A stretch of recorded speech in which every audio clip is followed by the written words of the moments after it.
Horror movies have always been something that I've been really fascinated with, but I've never tried before.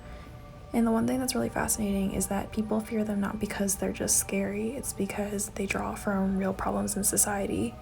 I think for me, it took a really long time to figure out how I wanted to approach this because I didn't really want to have a character versus character interaction, but wanted the environment to speak for itself. Coming up with the environment, I had to think a lot about not only the shape, but also the colors and the lighting. And then when it finally came time, the creature design was really important because even though it was only shown for a little bit, it had a huge impact on showing implicit bias, so I really wanted this pain and this suffering to show. A script and willing humans, you think that is all you need. But with horror movies being so specific, it took more than just people that fit the part, but a lot of trial and error and improv with the voice actors. That's more creepy than laughing. Singing kids' lullabies, because like those stories are very, very creepy. Ring around the rosy.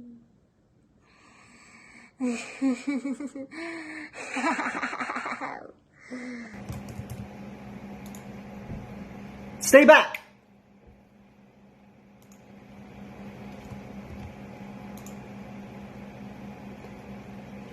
Stay back!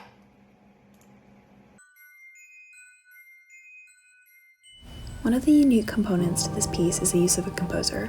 I have never done this before and was extremely nervous, but Cooper was really helpful and successfully created everything that I wanted in order to make sure this piece felt a certain way for audiences. When constructing the score for this film, I decided to use musical materials which reflect the ominous and unsettling nature of the visuals. The main theme is comprised of 3 notes set against a drone in the cello and basses.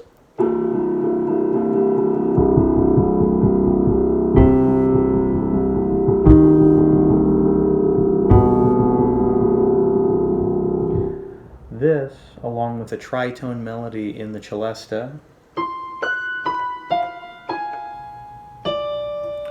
and a series of string clusters, constitute the principal material from which the rest of the score is derived.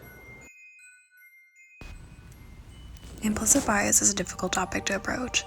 Going into this, I knew it was okay with the topic being very hidden and discoverable, but I was worried that the emotions and tensions of a horror movie would not exist.